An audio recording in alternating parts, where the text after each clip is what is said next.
Dahlia সম্পর্কে আমরা details পড়বো, কারণ ডালিয়া খুবই ইম্পর্টেন্ট কমার্শিয়াল ফ্লাওয়ার। এরপরে আমরা ডালিয়ার পরে আছে হলো তোমাদের সিলেবাসে যেটা আছে, আমার সাথে যেটা আছে ডালিয়া, জেসমিন।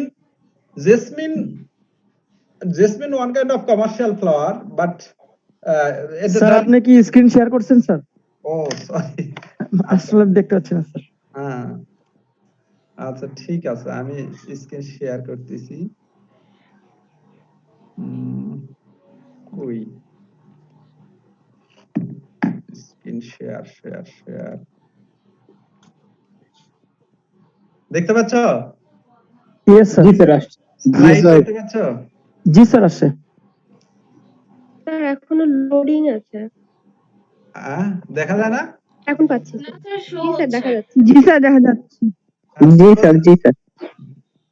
আচ্ছা আমি বলছি যে আমরা খুবই মনোযোগী দিব, খুবই এখানে দেখো এই টপিকস গুলা বা এই ক্লাস লেকচার গুলা আমি যেভাবে নেই ক্লাসে, যে প্রজেক্টরেও থাকে এবং আমি ওই ড্র করে যতটুকু বোঝানো যায় ততটুকু বোঝানোর চেষ্টা করা হয় ক্লাসে। যেহেতু সেই সুযোগটা আমাদের নাই, তো নাই বলতে আসলে বলা এটাও ঠিক না, যে সুযোগ তৈরি করলেই সম্ভব, কিন্তু আমাদের যে এনভায়রনমেন্ট আমরা ওইভাবে ক্লাস নিতে অভ্যস্ত না, যার কারণে হয়তো প্রজেক্টর থাকলে বা ক্লাসরুমে গিয়ে প্রজেক্টরে আমি নিতে পারতাম।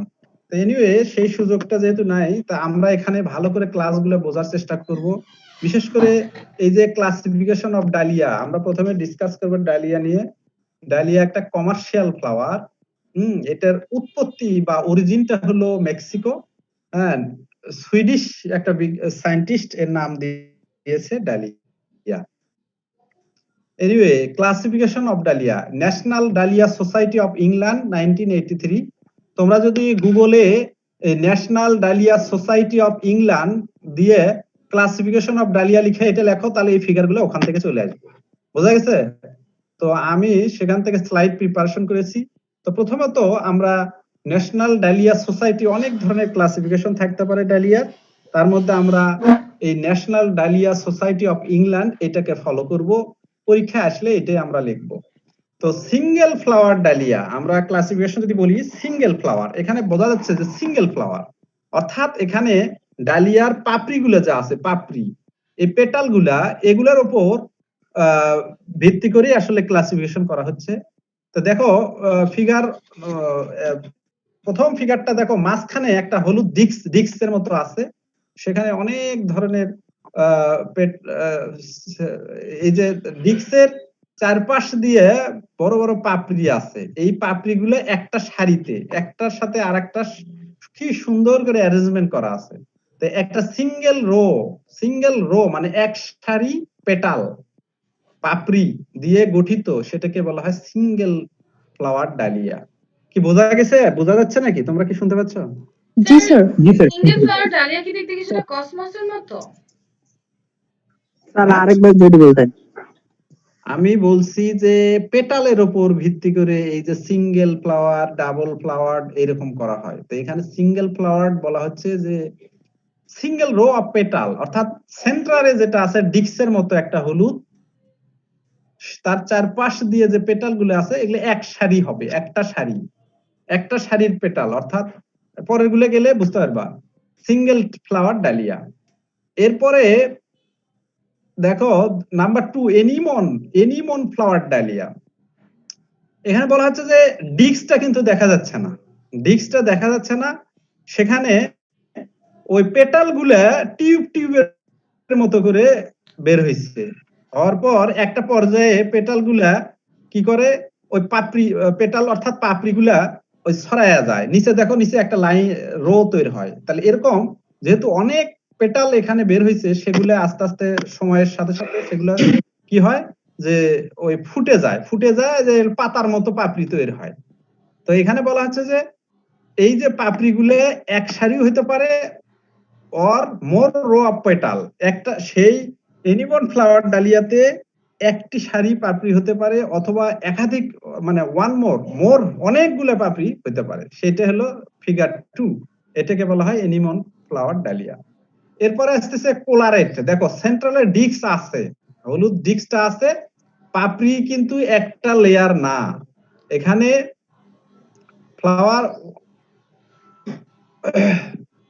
একটা হলো পেটাল, দুই ধরনের, দুইটা সারি আছে। একটা সারি বড় পাপড়ি, তার আরেকটা সারি ছোট ছোট পাপড়ি দিয়ে একটা রো, একটা সারি। তাহলে উপরেরটা হলো ছোট রো দিয়ে সারি, কারণ ওই ওই পাপড়িটা নিচের যে পেটালের যে সারিটা আছে ওইটা হয়তো ওটা আগে বের হয়েছিল, ওই জন্য ওটা সাইজ বড়। এরকম করে এখান থেকে ডিস্ক থেকে নতুন নতুন পাপড়ি তৈরি হবে, আবার নিচের গুলো ঝরে যাবে, আবার এটা ইয়া করবে। বোঝা গেছে তো? মানে তাইলে মানে কি, প্রথম যে পাপড়ির যে নিচের সারিটা স্পষ্ট বোঝা যাচ্ছে এখানে দুইটা সারি, নিচের সারিটা হলো বড় পাপড়ি আর উপরের সারিটা হলো ছোট পাপড়ি। ছোট পাপড়ি। আচ্ছা, এরপরে ডেকোরেটিভ ডালিয়া দেখো, নাম্বার 4 ডেকোরেটিভ, মানে দেখতে মনে হচ্ছে বলের মতো, কিন্তু এই পাপড়িগুলো জাস্ট এরকমই ছিল, কিন্তু ইনভলুট, অর্থাৎ ধরো 70%, অর্থাৎ পাপড়িটা যদি 10 সেন্টিমিটার লেন্থ হয়, তার 7.5 সেন্টিমিটার সে কি করে বাঁকায় এসে ইনভলুট, অর্থাৎ মাথাটা নিজেদের মধ্যে রাউন্ড শেপ হয়, নিজেদের ভেতরে ঢুকে দেয়। মানে এগুলো হয় কি, যদি আমি ক্লাসে বুঝতাম তাহলে আরো সহজ হতো। আমি বললাম যে যে ইনভলুট মিনিংটা হলো, ধরো পাতাটা, ধরো যে কোনো একটা প্লান্টের ফুলের পাপড়ির লেন্থ হলো 10 সেন্টিমিটার, তা 75 মানে 7.5 সেন্টিমিটার। তাহলে এই 7.5 সেন্টিমিটার হাতের তালু যেমন মাথা আঙ্গুল আমি বাঁকা করে দিয়ে ইনভলুট, অর্থাৎ কেন্দ্রের দিকে মাথাটা আসবে বাঁকা হয়ে, এই শেপ ধারণ করবে। ডেকোরেটিভ, এই কথাগুলো এখানে বলা আছে। এরপরে বল ডালিয়া, জাস্ট লাইক বল, পাপড়িগুলো ইনভলুট হয়ে বল শেপ ধারণ করে, একদম রাউন্ড শেপের মতো মনে হচ্ছে। পম্পন একই রকম প্রায় এগুলো সবগুলো। আরেকটা আছে দেখো, ক্যাকটাস।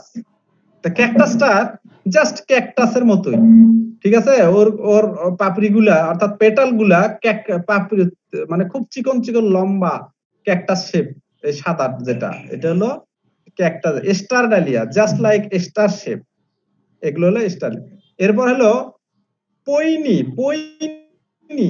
পৈনির কালারটা একটু আলাদা, মাঝখানে ডিস্ক থাকবে, অনেকগুলা সারি থাকবে পেটালের, অর্থাৎ পাপড়িগুলার অনেকগুলা সারি, কোনো একটা দুটা না, অনেক সারি মিলে একটা লেয়ার লেয়ার লেয়ার করে করে ফুলটা ইয়ে করতে হবে। এই হলো তোমাদের ডালিয়ার ক্লাসিফিকেশন। যদি এই ক্লাসিফিকেশন 6 তোমাদের নম্বর 9টা পড়ানো ক্লাসিফিকেশন, হয়নি, 6 নম্বরটা তো বললেন না। 6 নাম্বার পড়া হয়নি? না স্যার। পম্পন পড়াইছি, তোমরা খেয়াল করোনি। পম্পন ওই যে আমি বলছি যে বল শেপের মতোই পম্পন। পম্পন স্যার দুইটাতেই তো হচ্ছে ডাবল গ্লোজুম লেখা, তাহলে ডিফারেন্সটা কি বল ডালিয়া এন্ড পম্পন ডালিয়াতে? বলটা হলো পম্পন বলতে মেইজের যে ফুটায়া খায় না, ফুটায়, খাইছো পম্পন কখনো? জি স্যার। ওই পম্পনের সাথে তুলনা করো, ওই যে ওটা তো স্যার পপকর্ন বলা হয় মনে হয়। স্যার এটা তো পমপন। এটা পমপন ডাল। পম্পন মানে শেপটা বলছি আমি, ওটা যখন ফুটানো হয়, ওই যে ওটার যে ইয়েগুলা, অর্থাৎ এখানে আমি বলতে চাচ্ছি যে পাপড়িগুলা এমন ভাবে ইনভলুট হয়ে যায় সেন্টারের দিকে। এখন বলের আর হলো পম্পন খুব কাছাকাছি টাইপের ভ্যারাইটি, বা এগুলা, কিন্তু এটা একটু গোল শেপ বেশি হবে আর একটু চ্যাপ্টা প্রকৃতির হবে। আর বল যেটা, সেটা একেবারে রাউন্ড শেপ, মানে এটা লংগিটিউডাল, অর্থাৎ যদি কেন্দ্র দিয়ে এর লেন্থটা, আর বল ডালিয়ার কেন্দ্র দিয়ে যদি একটা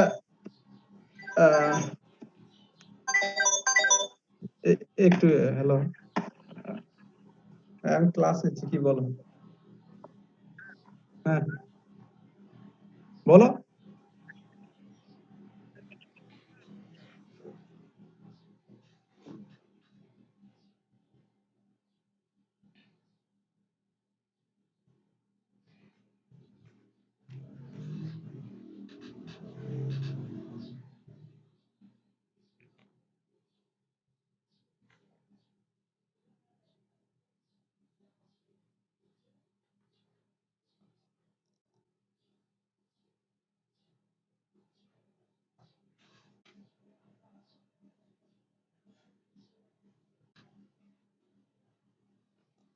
আমার কি নেট চলে গেল নাকি?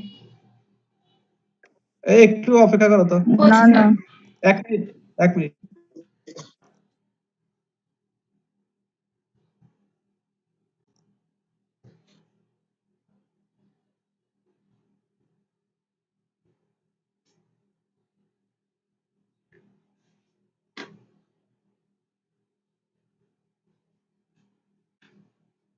হায় হায় এত মশা।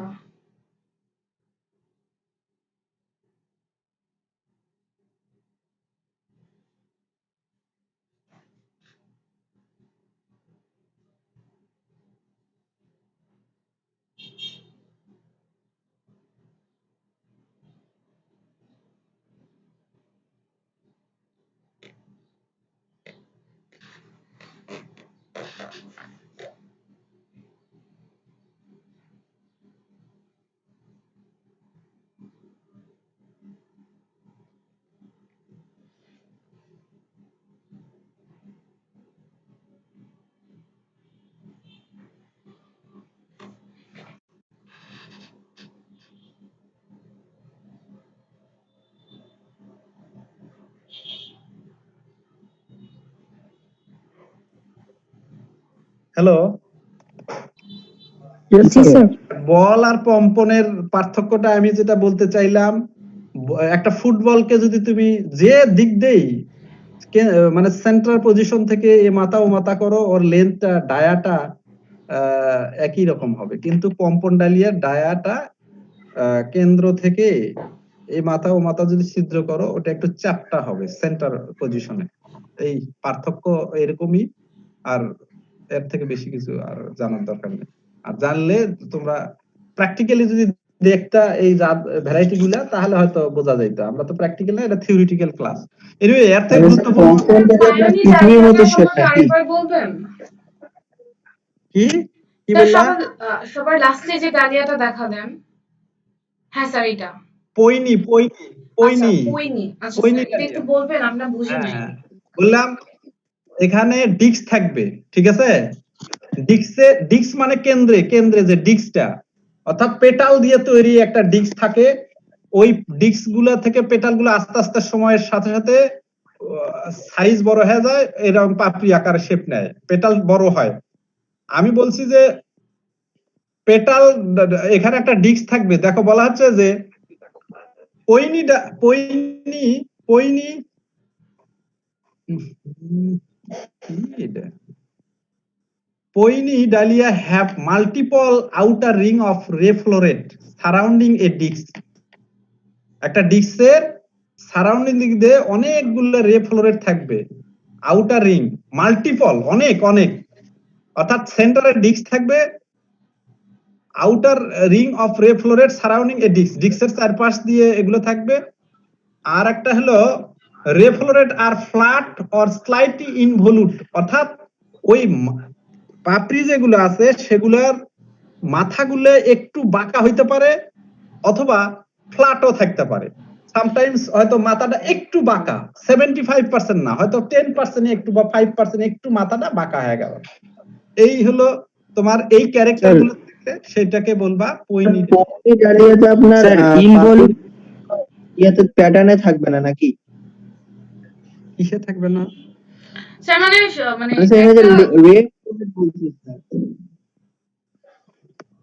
বলো। সিম্বল বলতে যেমন জিও বা আকৃতির। এক এক করে বল রে, এক এক করে বল, সবাই একসাথে বলতেছিস কেন? জিও বা আকৃতি তো লেখা আছে, তোমরা যেগুলো দেখো ওগুলো তো আমি তো বুঝাই দিলাম তোমাদের। এটার থেকে এটা পারবা তোমরা, এগুলা যখন তোমরা ওই যে অনলাইনে গুগলে দেখবা প্রত্যেকটা দিয়ে, আর আমার লিটারেচার দিয়ে একটু দেখো, বুঝে যাবা। এরপরে যদি না বুঝো সেটা পরে কথা বলো তোমরা, ওকে স্যার। বা নেক্সট ক্লাস যদি নেই তখন কথা বললো। এখন আমি শেষ করব আগে, কারণ ইম্পর্টেন্ট ইয়াটাই বাকি আছে, প্রপাগেশনটা, ডালিয়ার প্রপাগেশনটা বোঝা গেছে? জি স্যার। জি আমি প্রপাগেশন, স্যার এগুলো কি বাংলাদেশে পাওয়া যায়? প্রপাগেশনটা আগে আমি পড়াবো। তো বাংলাদেশে পাওয়া তো অবশ্যই যাবে। কোন কোন ভ্যারাইটি অ্যাভেলেবেল যারা কমার্শিয়ালি কাল্টিভেশন করে সেই জায়গাগুলোতে খোঁজ করতে হবে, বুঝছো? তারা কোনটা করে। আমরা তো এটা থিওরিটিক্যাল পড়েছি, এটা যদি প্র্যাকটিক্যাল হইতো ফিজিক্যালি, আমরা তো ঘরের মধ্যে থেকে ক্লাস নিচ্ছি, বোঝো না কেন? সারা পৃথিবীতে এখন অন্ধকার, আবার সেই অন্ধকারের দিকে যাচ্ছে। এনিওয়ে, আমি এই প্রপাগেশনটা ভালো করে পড়াতে চাচ্ছি তোমাদের, এটা পরীক্ষায় আসে ফ্রিকোয়েন্টলি, আর তোমাদের বোঝারও এখানে অনেক কিছু আছে। তো এটাকে ভালো করে খেয়াল করো, আর ক্লাসিফিকেশনে যদি কারো কোনো কোয়ারি থাকে আমি পরে সেটার উত্তর দিব। আগে আমি এই টপিকস প্রপাগেশনটা আমি তোমাদেরকে বলি। জি স্যার। ভালোভাবে শুনো। ডালিয়া হলো প্রপাগেশন ট্রু সিডের মাধ্যমে প্রপাগেশন করা হয়, যেটাকে সেক্সুয়াল প্রপাগেশন বলে। আর আসেক্সুয়াল অর্থাৎ ভেজিটেটিভ অংশ দিয়ে যদি বংশ বিস্তার করা হয় তাকে অ্যাসেক্সুয়াল প্রপাগেশন বলে। তো এটা মেথডেই প্রপাগেশন করা যায়, by seed or vegetative propagation. Vegetative প্রপাগেশনের মধ্যে টিউবেরাস রুট এন্ড কাটিং এর মধ্যে আবার বিভিন্ন রকমের কাটিং আছে। আমরা কাটিং বুঝি, তোমরা কাটিং পড়ছিলা? জি স্যার। তোমাদের প্র্যাকটিক্যালের কাটিং, স্টেম কাটিং, বিশেষ করে স্টেম কাটিংটা তোমাদের ফার্স্ট ইয়ারে খুব বেশি পড়ানো হয়। আমি নিজেই পড়াই এবং ওই স্টেম কাটিং এর উপর প্রতিটা অংশই আমি ড্র লেভেল করে করে দেখাই। তো আমি জানি না তোমাদের সাথে সেই সৌভাগ্য কবে হবে, সেই প্রত্যাশায় আমরা থাকতেছি। তো এনিওয়ে, বিশ্ববিদ্যালয় 25 না 24 মে খোলার কথা, দেখা যাক কি ঘটে। তোমরা কি রেজিস্ট্রেশন করছো? তোমাদের ইয়েস স্যার। তোমাদের জি স্যার। ভ্যাকসিনের স্যার। স্পেশাল জি স্যার, করছি আমরা। ভ্যাকসিনের জন্য করছো না? জি স্যার। আচ্ছা, যাই হোক, আমি বলছি যে প্রপাগেশনটা ভালো করে শোনো। তো আমরা প্রথমে tuberous root cutting seed sowing করলে ডালিয়া চাষ হয়, এটা একে ভেরি সিম্পল। কিন্তু ইদানিং কালে ভেজিটেটিভ প্রপাগেশন, বিশেষ করে আমাদের হর্টিকালচারাল ক্রপস গুলা আমরা সিডের মাধ্যমে প্রপাগেশন না করে ভেজিটেটিভ পার্ট দিয়ে প্রপাগেশন করাটাকে বেশি স্বাচ্ছন্দ্য ফিল করি আমরা। কারণ সিডের মাধ্যমে প্রপাগেশন করলে সময় বেশি লাগে ফুল পাইতে, আর ভেজিটেটিভ প্রপাগেশনের মাধ্যমে যদি আমি বংশবিস্তার প্রপাগেশন করি তাহলে অল্প সময় আমরা ফুল পাইতে পারি। আমাদের টার্গেট হলো অল্প সময় টাইম সেভ করা এবং ফুল পাওয়া, বড় ফুল পাওয়া। তো এনিওয়ে, দেখো টিউবেরাস রুট, অর্থাৎ আমরা ডালিয়াতে প্রপাগেশন ম্যাটেরিয়ালসই হলো টিউবেরাস রুট, অর্থাৎ ডালিয়ার স্টেমের নিচে অর্থাৎ মাটির নিচে পটেটো যেমন আছে না, পটেটো গোল আলু নিচে থাকে, স্টেম গুলো উপরে থাকে, গাছটা উপরে থাকে, আর আলুটা কি করে গাছের গোড়ায় নিচে থাকে। সহজ বোঝানোর জন্য ডালিয়ারও এরকম, এই যে ডালিয়া গাছের গোড়ায় ওই একটা আলু shape, potato shape tuberous root form করে, বোঝা গেছে? ওই গাছের গোড়ার মধ্যে ওই টিউবেরাস রুটটাই আসলে ডালিয়ার মূলত মেইনলি ভেজিটেটিভ ওই পার্টটা, অর্থাৎ টিউবেরাস রুটটাই হলো প্রপাগেটিং ম্যাটেরিয়ালস হিসেবে ব্যবহার করা হয় ডালিয়ার, সবচেয়ে ভালো আর কি। ওইটা কিভাবে করতে হয়, কখন কালেকশন করতে হয়, কি করতে হয়, এগুলো ধারাবাহিকভাবে আমরা আসতেছি। তো টিউবেরাস রুটটার কালেকশন আমরা কখন করব, কোন সময়টা আমরা করব? এই যে বর্তমান যে সময়টা ফুল দেওয়া শেষ হয়ে গেল, শীত শেষ, আমরা মার্চ এপ্রিল মাসের দিকে মূলত ডাবল ভ্যারাইটি অফ দা আচ্ছা, এটা কি করতে পারছে না? আমরা মার্চ এপ্রিল মাসে dahlia collection of tuberous root. তুমি টিউবেরাস রুট বুঝতে পারছো কি বলছিলাম? আমি এক্সাম্পল দিয়ে পটেটোর সাথে এক্সাম্পল দিলাম।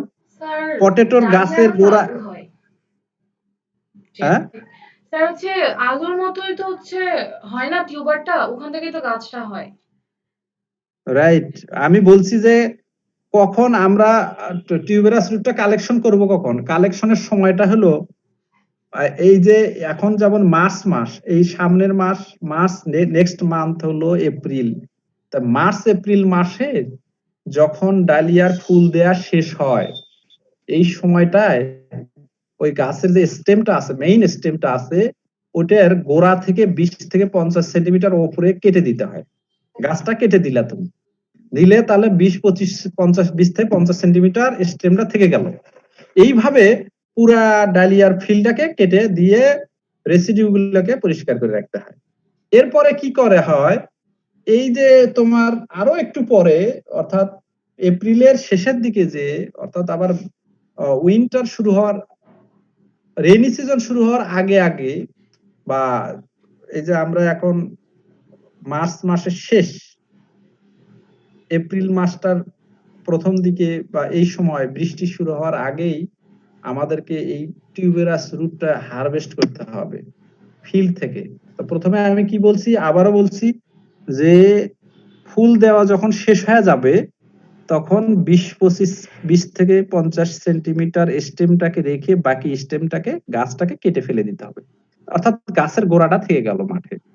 তো মাঠে থাকার পরে তুমি সিদ্ধান্ত নিলা যে আর আগামী 2 সপ্তাহ পর আমি টিউবারাস রুট গুলো কালেকশন করব। তখন কি করতে হবে, before 15 days of the tuberous root collection irrigation should be stopped, অর্থাৎ এই সময় আর 15 দিন কোনো ইরিগেশন দেয়া যাবে না, কারণ মাটি যদি ভেজা থাকে তুমি টিউবারাস রুট, তাহলে এই সময় মাটিটাকে শুকায়া তারপরে সেখান থেকে কোদাল কিংবা খুরপি, কোদাল দিয়ে দিয়ে এমন ভাবে টিউবারাস রুটটাকে কালেকশন করতে হবে যাতে করে ইনজুর্ড না হয়, টিউবারাস রুটটা কোনো ক্ষতি না হয়। ইনজুর্ড যদি একটু কেটে যায় তাহলে ওখান থেকে ফাঙ্গাল অ্যাটাক করবে। তাহলে আমরা কি বুঝলাম, যে ডালিয়ার যখন ফুল দেওয়া শেষ হয় অর্থাৎ মার্চ এপ্রিল মাসের, হ্যাঁ, ডালিয়ার গোড়া থেকে অর্থাৎ বেস থেকে 15 থেকে 50 বা 25 থেকে 50 সেন্টিমিটার রেখে ডালিয়ার স্টেমকে কেটে দিতে হবে, এবং টিউবারাস রুট কাটার আগে 15 দিন আগ পর্যন্ত 15 দিন আগে তোমাকে ইরিগেশন বন্ধ করতে হবে। এমন ভাবে কালেকশন করতে হবে খুরপি অথবা কোদাল দিয়ে এমন ভাবে কালেকশন করতে হবে রুট গুলাকে, টিউবারাস রুট গুলা, যাতে করে সেগুলা ক্ষত না হয়। ক্ষত হলে কি হবে, ফাঙ্গাস অ্যাটাক করবে। আচ্ছা, যাই হোক, আমরা কালেকশন করলাম। কালেকশন করার পর সেটাকে কিউরিং করব আমরা। কিউরিং বলতে এখানে বোঝাচ্ছে ড্রাইং করা, শুকানো, তবে রোদের মধ্যে না, ঠান্ডা জায়গায় যেখানে ছায়া আছে, ওয়েল সার্কুলেটেড এয়ার আছে, অর্থাৎ 80 to 85% তোমার কি বলে রিলেটিভ হিউমিডিটি থাকবে, টেম্পারেচার নরমাল রুম টেম্পারেচার থাকবে, এরকম জায়গায় ওগুলো সুন্দর করে ছড়ায়া দিয়ে রাখতে হবে, রেখে সেটাকে শুকাইতে হবে কয়েকদিন। এরপরে স্টোর করবা, তুমি শুকাইলা, শুকানোর পর তো সেটাকে স্টোর করতে হবে। স্টোর করার আগে তোমার হলো যে সেটাকে সেভিন পাউডার, অর্থাৎ ফাঙ্গাস বা অন্য কোনো প্যাথোজেন যাতে অ্যাটাক না করে, এই জন্য সেগুলোকে স্টেরিলাইজ করে দিতে হবে। স্টেরিলাইজ করার আবার একটা পদ্ধতি আছে, সেভিন, অর্থাৎ যদি তুমি 60 কেজি বালি নাও, তার 40% সেভিন পাউডার, অর্থাৎ এই রেশিও দিয়ে মিক্স করে সেটা দিয়ে টিউবার গুলাকে স্টেরিলাইজ করতে হবে। এরপরে এই যে only care should be taken that soil sand does not become damp or wet, free aeration should be ensuring, অর্থাৎ আফটার কেয়ার এর মধ্যে এগুলো, মানে আফটার কেয়ার লাস্টে একটা কথা বলা হলো, ওটা অত বেশি জরুরি না, স্টোরেজ এন্ড স্টেরিলাইজেশন। এরপরে আসতেছে আচ্ছা, এখন আমরা কি বললাম, শুরু থেকে বললাম যে ডালিয়া সিডের মাধ্যমে বংশ বিস্তার করতে পারে, টিউবারাস রুটের মাধ্যমে বংশ বিস্তার করতে পারে। টিউবারাস রুট কাটিংটা সবচেয়ে বেশি ভালো ফসল, মানে কোয়ালিটি প্রোডাক্ট পাইতে গেলে টিউবারাস রুট ব্যবহার করতে হবে। এখন টিউবারাস রুট কাটিং, এটা একটা শব্দ যুক্ত হলো, টিউবারাস রুট পাইলাম আমরা, কিন্তু tuberous root cutting sir, question পরে। স্যার শেভিং পাউডার জিনিসটা কি স্যার? সেভিন পাউডার হলো মূলত ফাঙ্গাস, ব্যাকটেরিয়া, এগুলাকে ইনঅ্যাক্টিভ করে দেয়। যদি তুমি যে কোনো ফসল যদি তুমি স্টোর করতে চাও, যদি সিড হিসেবে স্টোর করতে চাও, বেসিক্যালি সিড হিসেবে ব্যবহার করতে চাও, তাইলে সেগুলোকে ফাঙ্গিসাইডাল হিসেবে এখানে সেভিন পাউডার ব্যবহার করা হয়েছে। যদি ফাঙ্গাসের কোনো জীবাণু থেকে থাকে টিউবারের মধ্যে, তাহলে সেগুলোকে ইনঅ্যাক্টিভ করে দেবে এই সেভিং। আচ্ছা, টিউবারাস রুট কাটিং, টিউবারাস, এখন আমরা টিউবার পাইলাম, ওকে, টিউবার পাইলাম, কালেকশন করলাম, কালেকশন করার পর সেটা শুকাইলাম, শুকানোর পরে সেটাকে স্টেরিলাইজ করলাম, স্টেরিলাইজ করার পর সেটাকে আমরা স্টোর করে রেখে দিলাম। তবে অফকোর্স বালির মধ্যে, শুকনা বালির মধ্যে এটাকে সংরক্ষণ করতে হয়। বোঝা গেছে তো? রেশিওটা একবার বললে ভালো হতো স্যার। রেশিও বলা হয়েছিল যে 40% সেভিং পাউডার, 40%, রেশিও এখানে কি বলছে 1 part of sebin powder at all seed are sterilized with 1 part of sebin powder at every 40% of sand অর্থাৎ তুমি স্যান্ড 1 পার্ট সেভিন পাউডার এট 40 ধরো 40 কেজিতে 40 কেজি যদি তুমি সেটা কেজিতেই যদি নাও 40 কেজি স্যান্ড আর 1 কেজি সেভিন পাউডার বোঝা গেছে তো 40 কেজি না নিলে 40 হলো তুমি কেজি না নিলে ইউনিট যাই হোক না কেন 40 ভাগের এক পার্ট হবে হলো সেভিন পাউডার আর 40 ভাগ হবে স্যান্ড হবে কি বোঝা গেছে সাপোজ ধরো তুমি 40 কেজি স্যান্ড কে তুমি স্টেরিলাইজ করবা তাহলে 1 কেজি পাউডার দিতে হবে সেভিন পাউডার বোঝা গেছে বুঝতে পারছো জি স্যার আচ্ছা এরপরে আমরা বললাম যে তাহলে এই টিউবার গুলাকে আমরা সংরক্ষণ করলাম করার পর এখন টিউবেরাস রুট কাটিং বলতে আসলে কি বোঝায় আমরা কোন সময় কালেকশন করলাম এপ্রিলের দিকে কালেকশন করলাম করে সেগুলোকে কি করলাম ইয়ার মধ্যে কি বলে আমরা স্টোর করলাম শুকনা পাউডারের মধ্যে সেভিন পাউডার দিয়ে শুকনা স্যান্ডের মাঝে সেগুলোকে সংরক্ষণ করে রেখে দিলাম রেখে দেওয়ার পরে আমরা সেখান থেকে ওই আলুটাকে আমরা ইয়াতে কি বলে ধরো টার্গেট করলে তুমি কাটিং তৈরি করবা কাটিং বানাবা তো ওই আলুটাকে নিয়ে এসে তুমি কি করলা একটা মিডিয়াম সে মিডিয়ামটা কেমন যে স্যান্ডি সয়েল এবং স্যান্ডি সয়েলের একটা মিডিয়াম আমরা তৈরি করলাম করার পরে সেই স্যান্ডি সয়েল মিডিয়ামের মধ্যে আলুগুলোকে আমরা ঢুকায় দিলাম আগস্ট মাসের দিকে বোঝা গেছে তো ঢুকায় দেওয়ার পরে মানে ওখানে কি করলাম যে এখানে ঢুকার পর আমি বলতে চাচ্ছি যে আলুগুলো সেই মিডিয়ামের মধ্যে প্লেস করার পরে সেখানে লাইট ইরিগেশন তোমাকে দিতে হবে প্লেস করার পর করলে ওখান থেকে চারা বের হয়ে আসবে চারা বের হবে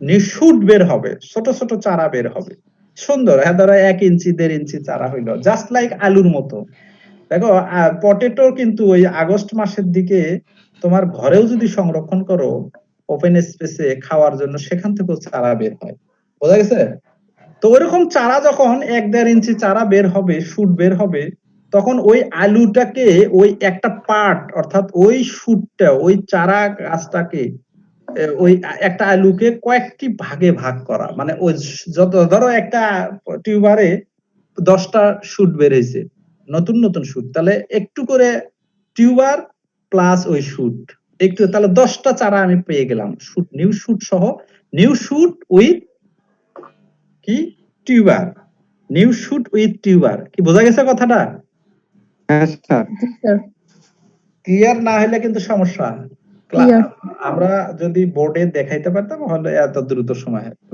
আমি বলছি যে আলু সংরক্ষণ করছিলাম তারপরে আগস্ট মাসে সেই টিউবার গুলাকে নিয়ে এসে একটা মিডিয়ামের মধ্যে প্লেস করলাম করার পর সেখানে একটা হালকা ইরিগেশন দিলাম দেওয়ার পর নতুন নতুন শুট বের হয়ে আসলো এই শুট সহ পোরশন অফ টিউবারের অংশটুকু নিয়ে আমরা দেখা গেল যে একটা টিউবারে 10টা চোখ আছে চোখ থেকে প্রত্যেকটা চোখ থেকেই ধরো শুট বের হবে তাহলে 10টা শুট বের হইলো তাহলে ওই আলুটাকে ওই 10টা শুটের সাথে যতটুকু করে রাখা যায় অর্থাৎ শুধুমাত্র শুট আলাদা করা যাবে না portion of shoot with portion of tuber ঠিক আছে তাহলে একটু করে আলু হইলো তার সাথে একটা যেমন তোমরা দেখোনি আলু চাষ করে কেমনে এইভাবেই তো আলু পার্টলি কেটে ফেলায় ফার্মাররা যারা তোমার বাড়িতে দেখবা যে ওই বাট সহ একটা অংশ আলু কেটে কেটে একটা আলু থেকে হয়তো 4-5টা ইয়া বের হইলো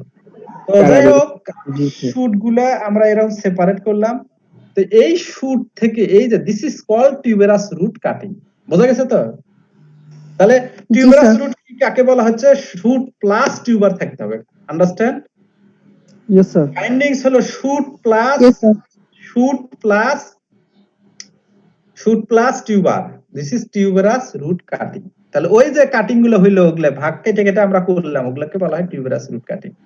এখন স্লিপ কাটিং, এখানে আরেকটা কাটিং আছে। এই যে আমরা ভাগ করলাম অর্থাৎ টিউবেরাস রুট কাটিং করলাম, সেগুলোকে আবার নতুন করে আমরা মিডিয়ামের মধ্যে প্লেস করলাম। মিডিয়ামের মধ্যে প্লেস করার পর সেখান থেকে ওই শুটগুলো অনেক বড় হবে। শুটগুলো যখন বড় হয়ে গেল, চারা হয়ে গেল, বড় চারা, সেই চারাগুলোকে আমরা আবার কেটে ছোট ছোট করে কেটে কাটিং বানাইলাম।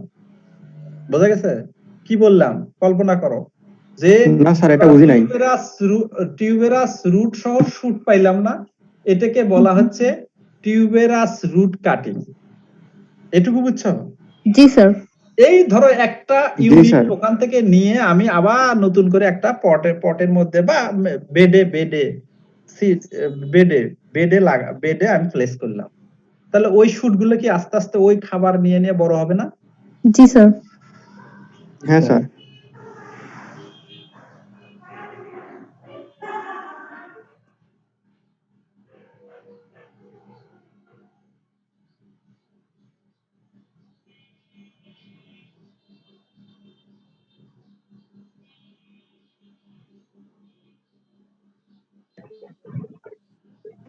স্যার আপনাকে শোনা যাচ্ছে না স্যার।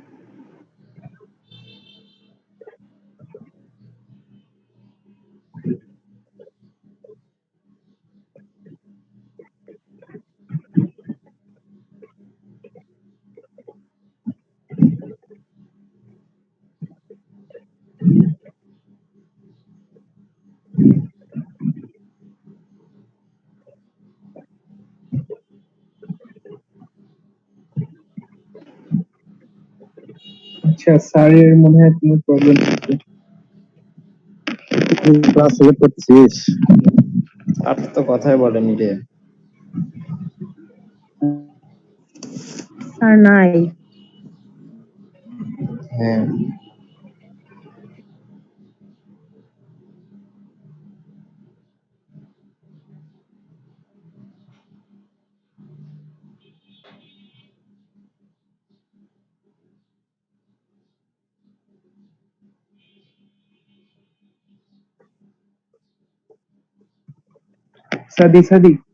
সাদি দাদা, অর্পণ তুই কি বলিস এগুলা?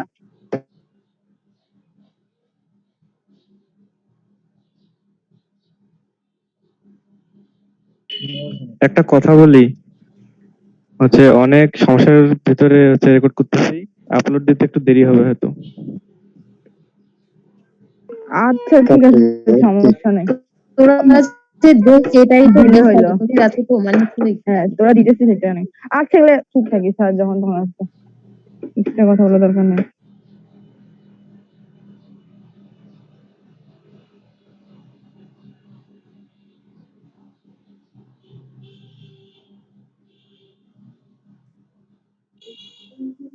স্যার কোথায়? অর্পণ অর্পণ আসিস? অর্পণ অর্পণ স্যার কল দিতে গেলে ওকে কল দিতে বলিস তো। অর্পণই তো মেবি নাই। কারেন্ট চলে গেছে মনে হয়। আচ্ছা তোরা একটু শুনতে পাচ্ছিস? আমাকে শুনতে পাচ্ছিস? হ্যাঁ পাচ্ছি, তুই তো স্যারকে ফোন দে। স্যারকে ফোন দিয়েছিলাম, স্যার আমাকে ফোন দিয়েছিল। স্যার বললো যে 5 মিনিট ওয়েট করতে, যদি ইলেকট্রিসিটি না আসে তাহলে আগামীকাল সেম টাইমে ক্লাস হবে। আগামী দিন কয়টায় হচ্ছে? আগামীকাল তো 3:30টার সময় কালকে ক্লাস ক্লাস আছে তো? আরে কালকে 3:30 ক্লাস আছে। টাইম চেঞ্জ করে নে, টাইম চেঞ্জ করে নে। আচ্ছা টাইমটা ঠিক করে নেন। আচ্ছা করা যাবে, অসুবিধা নাই। দেখি 5 মিনিট ওয়েট করি আগে। সকালে ক্লাস নিস, বিকেলে প্রতিদিন কারেন্ট চলে যায়। এটা কালকে টানা 3টা ক্লাস হয়ে যাচ্ছে। কালকে সবাই বড় টানা 3টা ক্লাস হবে। সকালে ক্লাস নিস না ভাই, সকালে ক্লাস নিস না, সকালে ক্লাস করো। স্যারের যখন সুবিধা হবে তখনই নেবে ভাই। শোন, স্যারের যখন সুবিধা হবে স্যার তো তখনই দিই। আমি সন্ধ্যার সময় তো নেওয়া যাবে না, কালকে সবাই বরাত না। আরে কালকে অলরেডি ক্লাস 2টা আছে। তাছাড়া আজকে সারা রাত জেগে কালকে তো সকালবেলা উঠে ক্লাস করা সম্ভব হবে না। আচ্ছা আমি হচ্ছে ও স্যারকে হ্যাঁ, কালকে 7টায় আচ্ছা ঠিক আছে, কথাগুলো বলতে দিচ্ছে না আচ্ছা বল তুই বল তো। হচ্ছে কালকে 7টায় একটা এআই ক্লাস আছে আর 3:30টায় হচ্ছে এসিএক্স ক্লাস আছে। স্যারকে বলবো যে এগুলা এই সময়গুলোতে ক্লাস আছে। এখন স্যার যেটাতে নিতে চায় তার উপরে তো কথা বলা যায় না। আর চেষ্টা করবো যে সন্ধ্যায় কিন্তু ক্লাস আছে। হ্যাঁ সন্ধ্যা 7টায় সকালে কিন্তু ক্লাস ক্লাস না আছে। নেওয়া। দেখি হ্যাঁ আচ্ছা একদিনে 3টা বিড়ালকে মারিও না।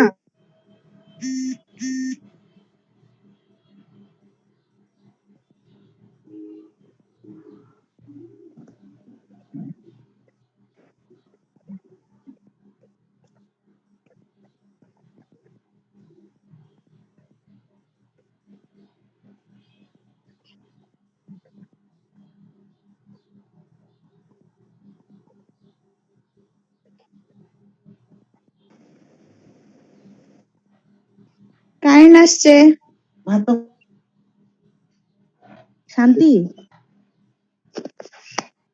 হ্যাঁ আসি। আচ্ছা আমি একটা কথা বলি, সেটা হচ্ছে যে কালকে এমনিতেই শবে বরাত আর হচ্ছে অনেকেই রাত জাগবে, তো যদিও রাত জেগে 2টা ক্লাস করা যাবে দিনের মধ্যে, তো হচ্ছে স্যারের সাথে তুই কথা বলবি, স্যারকে শবে বরাতের কথাটা একটু স্মরণ করা দিস। আমার মনে হয় শুনলে আচ্ছা স্যার ঠিক হয়তো আছে বুঝছি আমরা। হ্যাঁ, আমরা বুঝছি, সমস্যা নাই।